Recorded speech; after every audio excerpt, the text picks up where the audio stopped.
Party ప్రభుత్వం ఎన్నికల ముందు ఎన్నో హామీలు ప్రజలకు ఇచ్చిందని, అధికారంలోకి వచ్చాక హామీలు అమలు చేయలేదని బీజేపీ జాతీయ నాయకులు గోలి మసూదన్ రెడ్డి ప్రభుత్వాన్ని విమర్శించారు. బుధవారం పార్టీ కార్యాలయంలో మీడియాతో మాట్లాడారు. రైతులు ఎరువుల సమస్యతో తీవ్ర ఇబ్బందులు పడుతున్నారని అన్నారు. రైతు రుణమాఫీ, ఇంటింటికి ఉద్యోగం కాంగ్రెస్ పార్టీ ప్రభుత్వం ఎందుకు అమలు చేయట్లేదని ప్రశ్నించారు. రాష్ట్రంలో నిరుద్యోగ సమస్య పెరిగిపోతుందని అన్నారు. ఎన్నికలు వస్తేనే హామీలు గుర్తుకు వస్తాయని అన్నారు. అన్ని రకాల వాగ్దానాలు ఇచ్చి ప్రజల యొక్క ఓటుతో గెలిచి అధికారంలోకి వచ్చినటువంటి కాంగ్రెస్ పార్టీ ప్రభుత్వం ఈ రోజు 2.5 సంవత్సరాలు అయినప్పటికీ కూడా ఏ ఒక్క హామీని నెరవేర్చకపోవడం విచారకరం. ఇవాళ కొత్తగా కూడా ఇచ్చిన హామీలన్నీ కూడా తుంగలో దొరికి ప్రజలు మర్చిపోవడం కోసం ఈరోజు ప్రజాపాలన ప్రగతి ప్రణాళిక పేరుతోటి 100 రోజుల కార్యక్రమాన్ని ఈ ప్రభుత్వం ఇవ్వటం.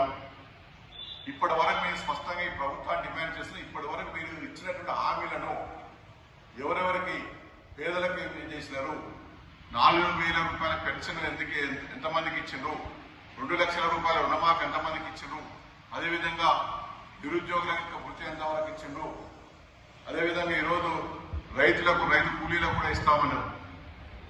ఇవన్నీ కూడా మీరు ఇచ్చిన వాగ్దానాలన్నీ కూడా ఎంతవరకు అమలు చేసిండో భారతీయ జనతా పార్టీ స్పష్టంగా మిమ్మల్ని డిమాండ్ చేస్తున్న ఒక శ్వేతపత్రం వెంటనే ప్రకటించాలి. మీరు ప్రజాపాలన పేరుతోటి తెలంగాణ రాష్ట్ర వ్యాప్తంగా 1,25,00,000 మంది నుంచి మీరందరూ కూడా విజ్ఞప్తి తీసుకున్నారు.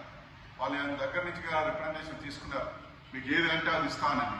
ఇప్పటి వరకు ప్రజాపాలన ఇచ్చినటువంటి దరఖాస్తులను చెత్తబుట్టలు దాఖలు చేసింది ప్రభుత్వం. మీరు కొత్తగా తెరపై తీసుకొచ్చింది ఇది చేస్తామని.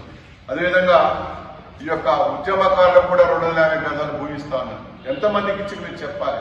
2 లక్షల రూపాయల రుణమాఫీ ఎంతమందికి చేసినారు, 4,000 రూపాయల యొక్క పెన్షన్ ఎందుకు ఇస్తలేదు, అదేవిధంగా గ్యాస్ సిలిండర్ పై ఇస్తా ఉన్నారు.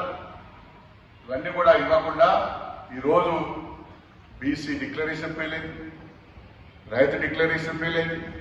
ఇవాళన్నీ కూడా విఫలమైనటువంటి ప్రభుత్వం తన యొక్క తప్పులను కప్పిపుచ్చుకోవడం కోసం ఈరోజు ప్రజాపాలన ప్రగతి ప్రణాళిక పేరుతో కొత్త విధానాన్ని తెరపై తీసుకొచ్చి ఇచ్చిన వాగ్దానాన్ని కూడా ప్రజలు మరిపించి కొత్త వాగ్దానాలు ఇస్తా ఉన్నారు. మహిళలకు ఇస్తానని ఎందుకు ఇవ్వలేదు? ఇలా భారత ప్రధానమంత్రి నరేంద్ర మోడీ గారు ఇచ్చినటువంటి వాగ్దానాలు ఈ రోజు కొత్త సర్పంచ్లకు, కొత్త గ్రామ పంచాయతీలకు తెలంగాణ రాష్ట్రంలో 1000